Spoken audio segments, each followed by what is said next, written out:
Hola a todos, el día de hoy vamos a tocar el tema de tromboembolia pulmonar, también conocido como TEP. Bueno, como concepto tenemos que la tromboembolia pulmonar se define como una oclusión parcial o completa del lecho vascular pulmonar, que van a estar originados por trombos, ¿no? Y sobre todo en más de un 80% de los casos se va a encontrar en el sistema venoso de las extremidades inferiores o pélvicas. En cuanto a la epidemiología, bueno, en Europa se estiman 300.000 muertes anuales por TEP, muchas de las cuales no han sido previamente diagnosticadas, ¿no? Y bueno, actualmente se estima que la tromboembolia pulmonar es la causa de 100.000 muertes al año en Estados Unidos. Y bueno, la incidencia varía de acuerdo con el sexo y la raza, siendo más habitual en hombres que en mujeres, de un 56 versus un 48 por cada 100.000 personas. Em, bueno, esta es una complicación potencialmente fatal, ¿no? Con una mortalidad estimada del 10 a 17% a los 3 meses de enfermedad. En cuanto a la etiología, bueno, en la predisposición a la enfermedad tromboembólica venosa van a existir factores asociados al paciente y otros a una determinada situación de riesgo, ¿no? Ya sea médica o quirúrgica. Entre ellos destacan aquellos que mostrarían una fuerte predisposición em, como fracturas óseas, intervención quirúrgica, ya sea de cadera o de rodilla, con o sin colocación de prótesis, traumatismos o procedimientos también quirúrgicos mayores, ¿no? Ya sea abdominal o pélvico. Hablando de una moderada predisposición, tenemos al cáncer, a los antecedentes de enfermedad tromboembólica venosa, que haya tenido previamente, ¿no? Trombofilia, terapia hormonal, inmovilidad tras un accidente cerebrovascular, quimioterapia o intervención artroscópica de la rodilla. Ya teniendo como una menor o leve predisposición, tenemos a la inmovilización en cama más allá de los 3 días, inmovilización también en viajes prolongados, en coche o en avión. La edad también va a ser importante, o una intervención quirúrgica laparoscópica, insuficiencia venosa crónica, lesión vascular, obesidad y el embarazo también tenemos como una leve predisposición. Bueno, en cuanto a la fisiopatología, en la primera imagen observamos una vasculatura pulmonar normal y en la segunda imagen una trombosis pulmonar, ¿no? Donde va a haber un aumento de la resistencia vascular pulmonar, lo que va a conducir a un aumento de la presión de la arteria pulmonar. Entonces, hablamos acá de la resistencia vascular periférica, ¿no?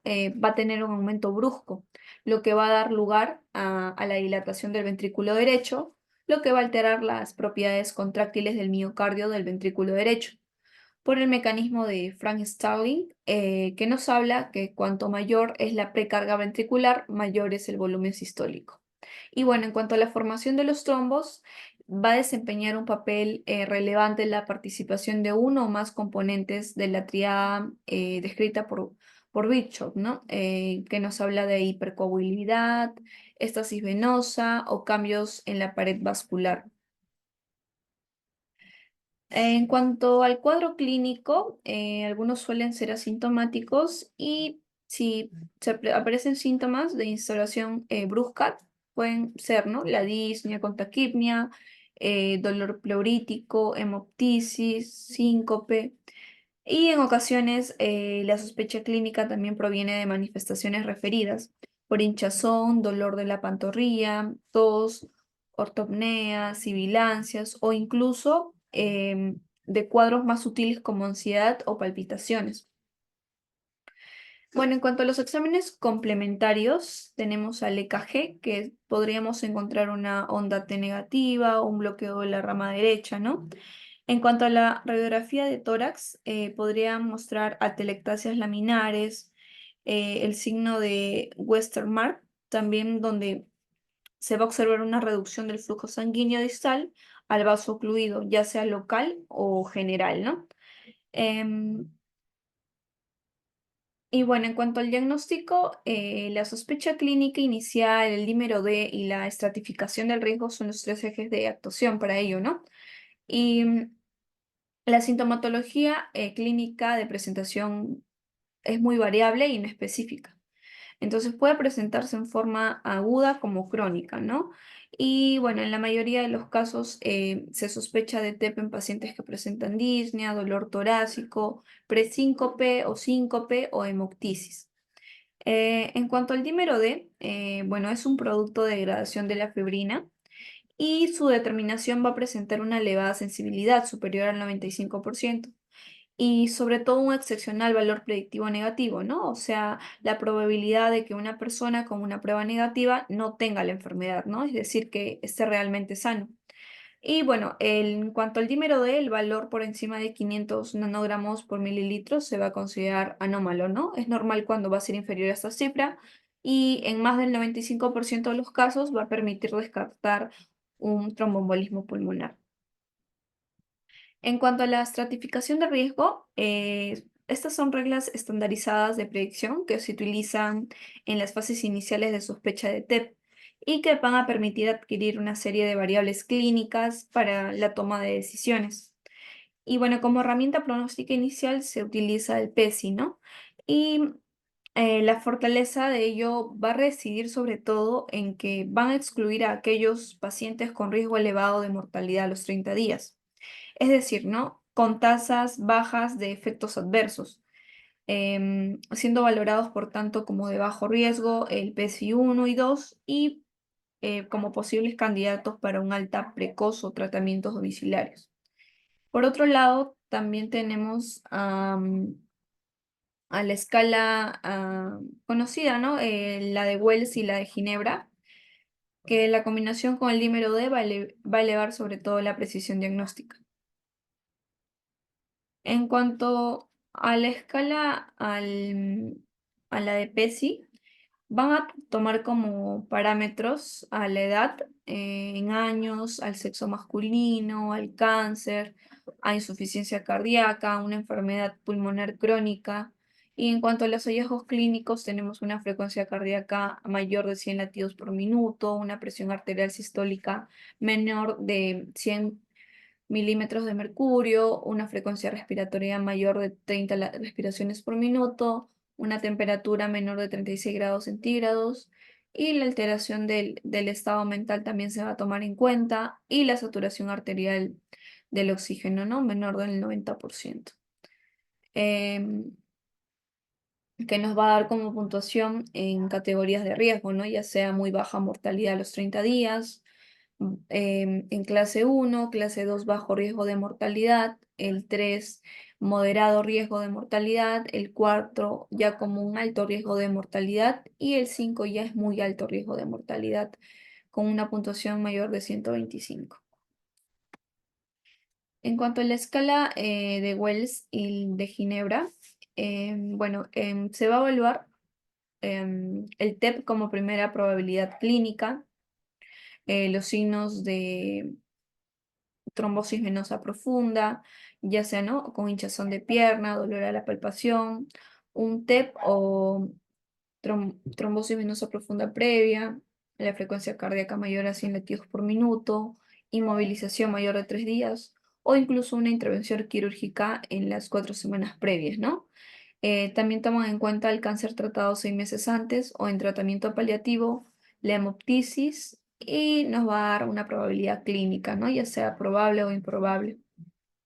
En cuanto a la escala de Ginebra, toma en cuenta los parámetros como la edad mayor de 65 años, una TEP, una trombosis venosa profunda previa, una intervención quirúrgica con anestesia general o una fractura menor de un mes.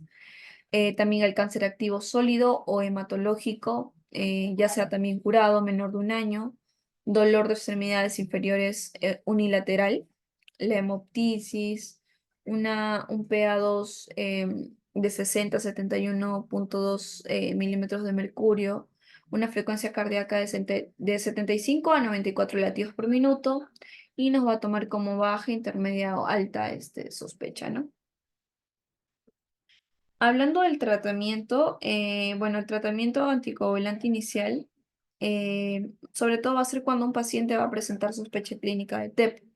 Esto va a ser un tratamiento inmediato con heparina previo a la confirmación del diagnóstico, ¿no?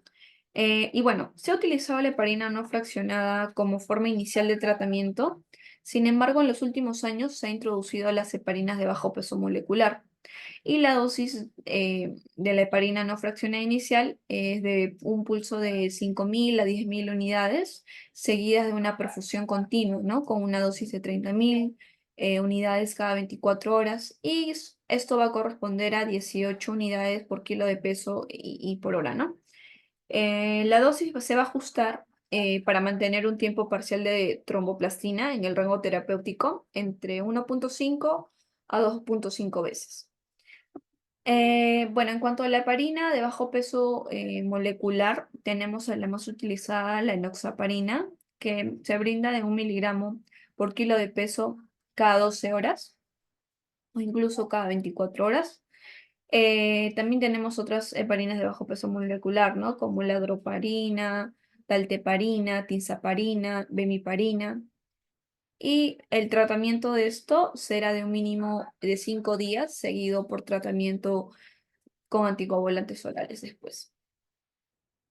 En cuanto al tratamiento anticoagulante a largo plazo, aunque las heparinas de bajo peso molecular no son superiores a los anticoagulantes orales, en relación sobre todo con el riesgo de recurrencia, ni en la incidencia de hemorragia a los 3 meses, ¿no?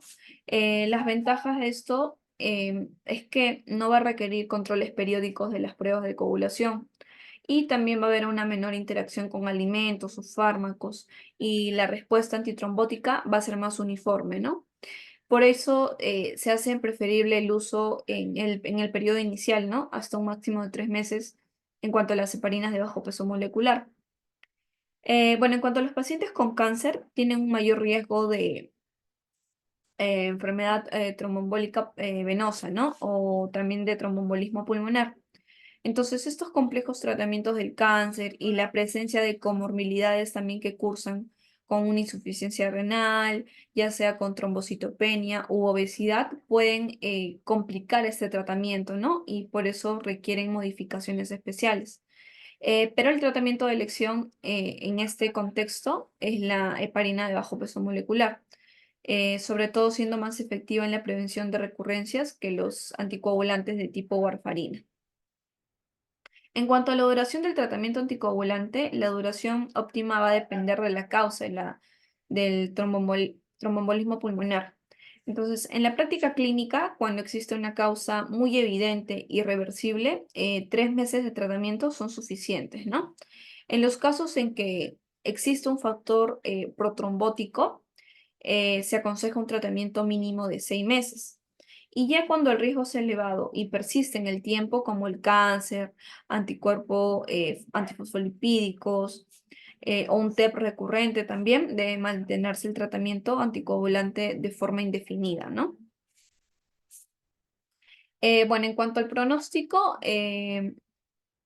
esta gravedad y el pronóstico a corto plazo de la TEP se van a relacionar con la presencia o no de disfunción ventricular derecha, ¿no? Entonces, el factor pronóstico más importante de mortalidad precoz en el estado hemodinámico de presentación, ¿no? Esto sobre todo es importante ver el estado hemodinámico del paciente. El 5% de las TEP agudas se van a acompañar de inestabilidad hemodinámica, con una mortalidad del 30% a corto plazo y del restante 95% no van a haber alteraciones hemodinámicas, ¿no? Y entonces la mortalidad va a ser menor del 2%. En cuanto a los parámetros útiles para la estratificación de riesgo, encontramos a los marcadores clínicos de inestabilidad hemodinámica, tenemos a los marcadores de disfunción del ventrículo derecho también, que nos habla de la ecocardiografía, que va a ser relevante en el diagnóstico y en la estratificación del riesgo del TEP, ¿no? Em, o la angiotomografía pulmonar también, ya sea un ataque espiral o helicoidal, que es el procedimiento por excelencia para el diagnóstico de certeza. Y los péptidos natriuréticos, que a pesar de la baja sensibilidad y la especificidad, la magnitud de su elevación va a ser en pacientes con TEP, se va a correlacionar con el riesgo de complicaciones posteriores, ¿no? Y una hospitalización prolongada. También tenemos los marcadores de lesión miocárdica, las troponinas 1 y T, que se van a elevar en un 30-50% de los pacientes con TEP grave. Y los niveles elevados se van a asociar a un peor pronóstico, ¿no? Una hipotensión prolongada o una elevada mortalidad a los 30 días. Y su valor predictivo negativo va a ser muy alto. Bueno, en cuanto a la profilaxis, esto em, pretende identificar sobre todo a los pacientes en situación de riesgo de enfermedad tromboembólica venosa y proporcionar así el tratamiento efectivo y seguro para evitar la morbimortalidad asociada. Con independencia de la situación del ingreso hospitalario, los pacientes deben ser evaluados y tratados con anticoagulación si no están contraindicados.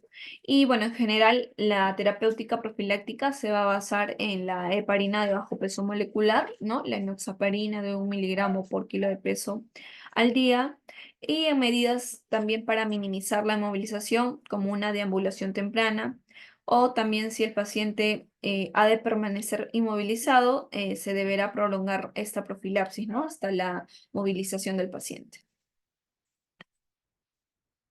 Bueno, en cuanto a las referencias bibliográficas, tenemos al libro de Medicina Interna de Ferreras y en un artículo del diagnóstico y tratamiento de tromboembolia pulmonar, ¿no? De una revista mexicana de angiología del 2022. Muchas gracias.